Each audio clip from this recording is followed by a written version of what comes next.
तो बच्चों class 11th का एडमिशन 2026-27 स्टार्ट हो चुका है। डीओ की तरफ से ऑफिशियल सर्कुलर आ चुका है। तो स्ट्रीम सिलेक्शन के लिए जो लेटेस्ट परसेंटेज क्राइटेरिया है यहाँ पर मेंशन की गई है, प्लान एंड नॉन प्लान दोनों के लिए। तो बच्चों इस वीडियो में इसी टॉपिक का डिस्कस कर रहे हैं।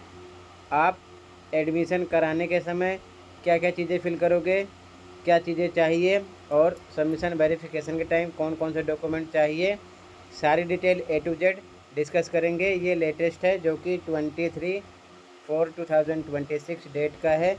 डायरेक्टरेट ऑफ एजुकेशन की तरफ से क्लास 11th के लिए नॉन प्लान एडमिशन के लिए सेशन 2026-27 के लिए, और प्लान के लिए भी बच्चों सेम परसेंटेज क्राइटेरिया है। ठीक है, यहाँ पर डिटेल में सारी चीज़ें मेंशन है। कब से आपका एडमिशन स्टार्ट होगा यहाँ पर डेट मेंशन है। इस टॉपिक पर सेपरेट वीडियो बना चुका हूँ, चैनल पर देख लेना। सीधा आ जाओ आप परसेंटेज क्राइटेरिया पर, ध्यान से देखो समझो ताकि किसी प्रकार की दिक्कत ना हो। सारी चीज़ें डिस्कस करूँगा इसी वीडियो में A to Z, ध्यान से समझो। ओके, अब एक चीज़ और ध्यान रखना बच्चों, ये जो परसेंटेज क्राइटेरिया है ये प्लान एंड नॉन प्लान दोनों के लिए सेम है।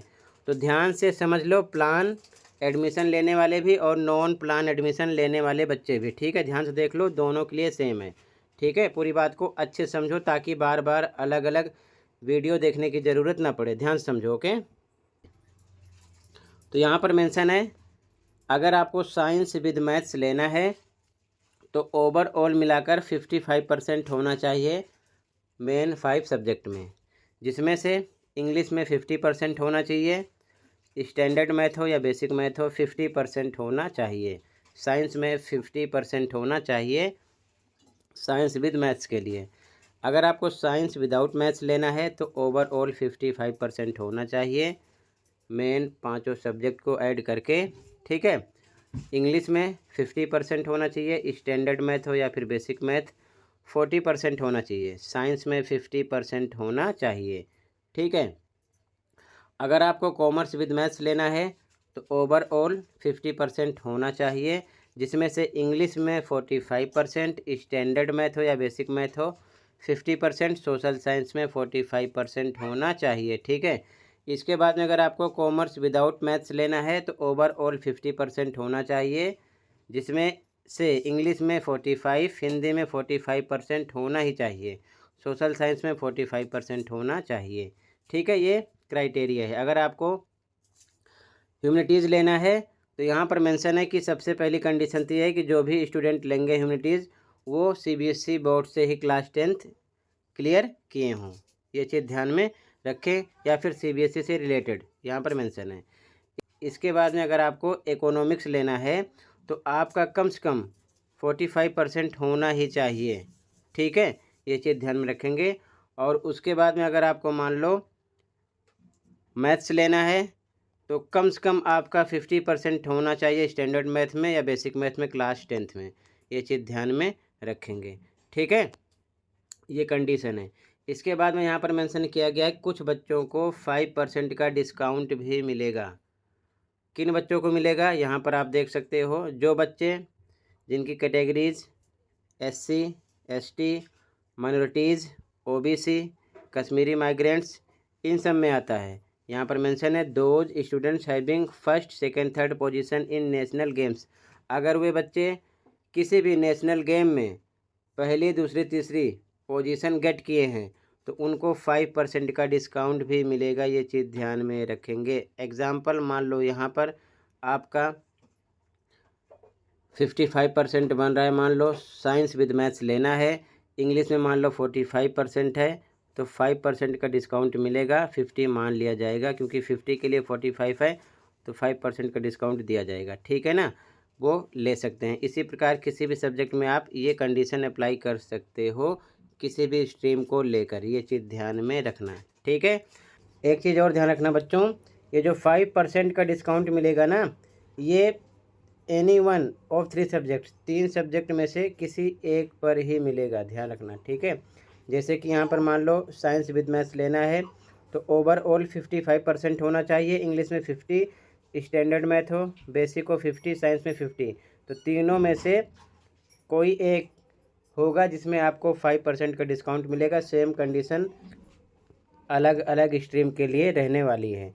इसके बाद में यहाँ पर आगे मेंशन है कि जो बच्चे क्लास 10th NIOS से किए हैं वो पांचों सब्जेक्ट में 55% मिलाकर गेट किए हैं, यानी पांचों सब्जेक्ट को मिलाकर 55% लाए हैं, तो वो भी क्लास 11th में एडमिशन ले सकते हैं।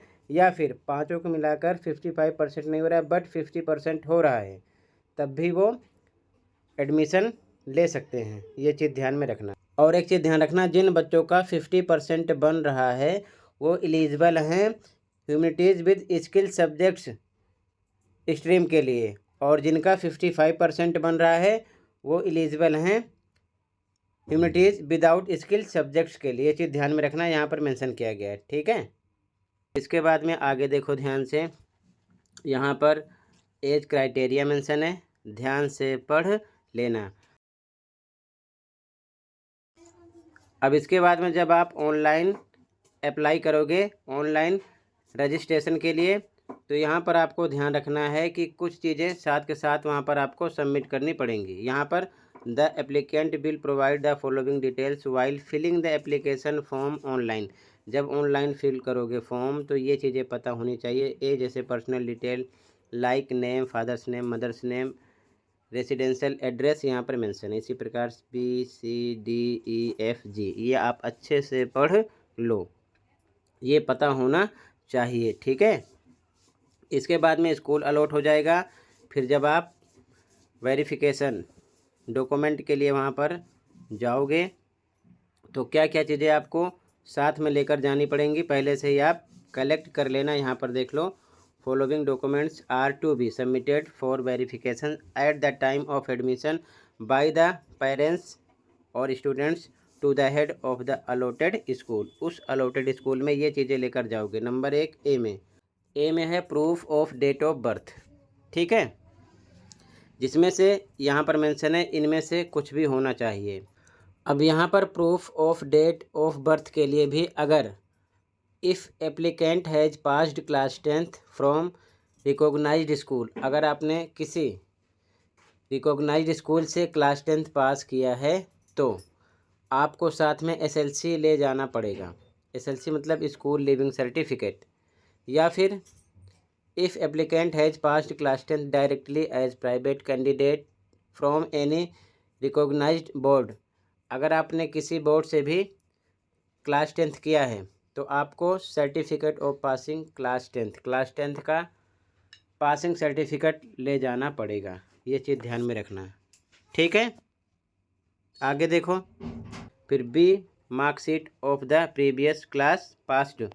उसके बाद में C 1 passport size photographs of the child, ठीक है। उसके बाद में any one of the following documents of residence proof of Delhi, ठीक है। इसी प्रकार इनमें से यहाँ पर मेंशन है कुछ भी होगा चलेगा, एनी वन कोई एक, ठीक है। राशन कार्ड, यहाँ पर डोमिसिल सर्टिफिकेट या फिर वोटर ID कार्ड, यहाँ पर सारी चीज़ें मेंशन है। इलेक्ट्रिक बिल, बैंक पासबुक, आधार नंबर, पासपोर्ट, ड्राइविंग लाइसेंस, इनमें से कोई एक, ठीक है। ये चीज़ ध्यान में रखना, यहाँ पर मेंशन है एनी वन, ठीक है। इसके बाद में certificate of caste in case of SC ST OBC, जाति प्रमाण पत्र, सर्टिफिकेट ऑफ डिसेबिलिटीज़ अगर ऐसा कुछ है तो, ठीक है। तो सारी चीज़ें पढ़ लो, पहले से आप इसे कलेक्ट कर लेना, ठीक है। तो यही इन्फॉर्मेशन आपको देनी थी। आई होप पूरी बात समझ में आ गई होगी। फिर भी कहीं पर कोई डाउट है कमेंट कर सकते हो। मिलते हैं अगली वीडियो में। Thank you for watching and take care, okay.